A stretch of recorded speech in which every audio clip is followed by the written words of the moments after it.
செத்தாலும் முருகன் தான், வாழ்ந்தாலும் முருகன் தான். அதை இன்னைக்கு நிரூபிச்சிருக்காரு. திக்கற்றவருக்கு முருகன் எப்பவுமே நிதர்சனமா நிப்பான்ன்றதுக்கு ஒரு பெரிய சாட்சிங்க. போன வாட்டி அபிஷேகத்துக்கு சுவாமி மலைக்கு வரும்போது சுவாமி அடுத்த வாட்டி வரும்போது பச்சை கலர் வேஷ்டி வாங்கிட்டு வா அப்படின்னு சொன்னாரு. யாரெல்லாம் மனசுல உணர்வு பூர்வமா உணர்ந்தவங்களுக்கு தெரியும்.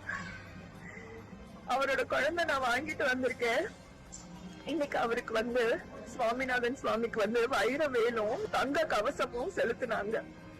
அதுல நான் வாங்கிட்டு வந்தது பச்சை வேஷ்டி பாத்தீங்களா, அது விலை 460 ரூபாய் தாங்க.